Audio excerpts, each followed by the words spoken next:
মোহাম্মদ মারুফ ইসলাম লিখেছেন, একজন বক্তা বলেছেন সালাতে রুকু থেকে উঠতে সামি আল্লাহু লিমান হামিদা বলা যাবে না। হুলিমান হামিদা নামে কোনো শব্দ নেই। সামি আল্লাহ লিমান হামিদা বলে আল্লাহ শব্দের থেমে বলতে হবে। দেখুন, এটা নিয়ে অনেক কন্ট্রোভার্সি, অনেক আলাপ সালাপ, অনেক তর্ক বিতর্ক হয়েছে। আলহামদুলিল্লাহ আমরা সেগুলো দেখেছি। আসলে প্রকৃত অর্থে মানে এ ধরনের ইস্যুতে আর কথা বলার একটা প্রয়োজনও ছিল না, কিন্তু অগত্যা প্রশ্নটি আপনি করে ফেলেছেন। দেখুন, সামি আল্লাহু লিমান হামিদা এটি হলো শব্দের সঠিক উচ্চারণ। সামি আল্লাহু লিমান হামিদা, সামি আল্লাহ লিমান হামিদা এটা সঠিক উচ্চারণ নয়।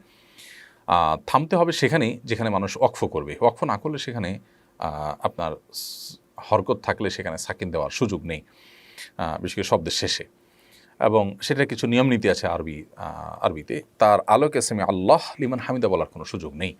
সামি আল্লাহু লিমান হামিদা এভাবে বলতে হবে। এখন কোথাও আমাদের যারা সামি আল্লাহ হুলিমান হামিদা বলে, এখন এবার হুলিমান বলতে আসলে কিছু আছে। দেখুন, এটা বলার ভুল, এভাবে বলা উচিত না। ভুল তো বলি, কিন্তু এই ভুলটা এরকম না যে এর কারণে অর্থ বিকৃতি হয়ে নামাজ হবে না। কারণ হলো এখানে হুলিমানকে আলাদা করে হুলিমান কোনো শব্দ মিন করে মানুষ পড়ে আসলো তা না। এক্ষেত্রে শেখ বিন ইবনে উসাইমিন রাহমাতুল্লাহ একটা দারুণ ফতোয়া আছে। উনি বলেছেন কিরাতের ক্ষেত্রে নামাজের মধ্যে মানুষ যদি এরকম কোনো কিছু বলে যে ইন্টেনশনটা তার ভুল না, বলার ভুল, তাহলে সেক্ষেত্রে তার নামাজ হবে।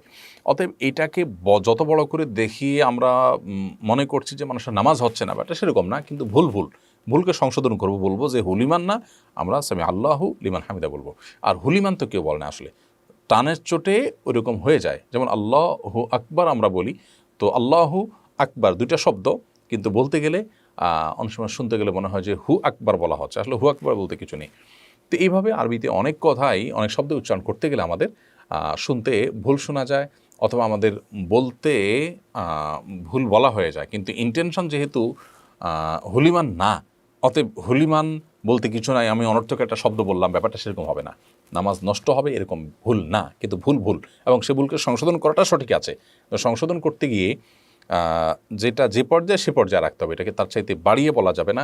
আবার ভুল ধরতে গিয়ে আরেকটা ভুলও করা যাবে না। আবার এরকম কেউ ভুল করলে আবার তার বিরুদ্ধে নেমে তার গোষ্ঠী উদ্ধার করতে গিয়ে, তার চরিত্র হনন করতে গিয়ে ন্যাক্কারজনকভাবে সেটাকে খুব বাজেভাবে উপস্থাপন করে আপনার আরেকটা গুনাহের কাজ যারা করছেন, সেটা কোনো সঠিক কাজ না। আসলে আল্লাহ মাফ করুন, আমরা এই জাতীয় বিষয়গুলোতে এত বেশি ইনভলভ হয়ে যাই যে যেন আমাদের আর কোনো কাজ নেই। আল্লাহ তাআলা আমাদেরকে সংশোধন হওয়ার তৌফিক দান করুন, এবং অপ্রয়োজনীয় কাজ থেকে বেঁচে থাকার তৌফিক দান করুন, এবং দায়িত্বশীল হওয়ার তৌফিক দান করুন সবাইকে। মোহাম্মদ জাভেদ লিখেছেন, মহিলার হজ করার ক্ষেত্রে মাহরাম হিসাবে মেয়ের জামাই এর সাথে হজ করতে যেতে পারবে কিনা? অবশ্যই যেতে পারবেন, তিনিও মাহরাম, যে কোনো মাহরাম থাকলেই তাকে সাথে নিয়ে হজ যেতে পারবেন।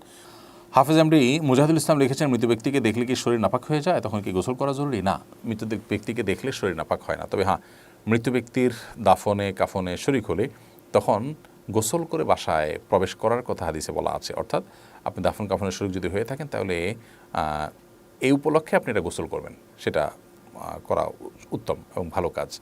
কিন্তু সেটা ওয়াজিব পর্যায়ের না করলে গুনাহ হবে, বাট সেরকম না, করা সওয়াবের কাজ। আর মৃত ব্যক্তিকে দেখলেই গোসল করতে হবে, সেরকম কোনো কথা কোনো দিতে নেই।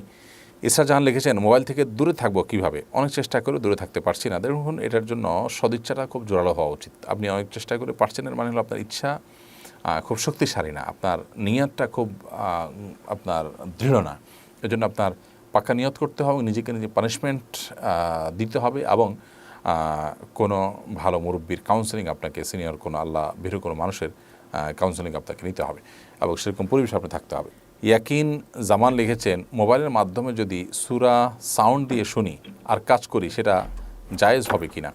মোবাইলের মাধ্যমে যদি আপনি সূরা আপনার হাই ভলিউমে শুনেন এবং উচ্চ আওয়াজে শুনতে থাকেন, তাহলে সেক্ষেত্রে উচ্চ আওয়াজে হাই ভলিউমে মোবাইলের তেলাওয়াত আপনি শুনছেন, সেটাতে অন্য কারো যদি ক্ষতি না হয়, তাহলে সেক্ষেত্রে কোনো অসুবিধা নেই। হয়তো অন্য আশপাশের লোকজনের ক্ষতি হতে পারে, ডিস্টার্ব হতে পারে মনে হয়, তাহলে অবশ্যই নাজায়েজ হবে। আতিকুর রহমান লিখেছেন, যদি কোনো কারণে আসরের নামাজ কাজা হয়ে যায়, তাহলে কোন সময় সে নামাজ পড়বো? মাগরিবের নামাজের আগে না পরে? অবশ্যই মাগরিবের আগে পড়বেন, সূর্য ডোবার আগে।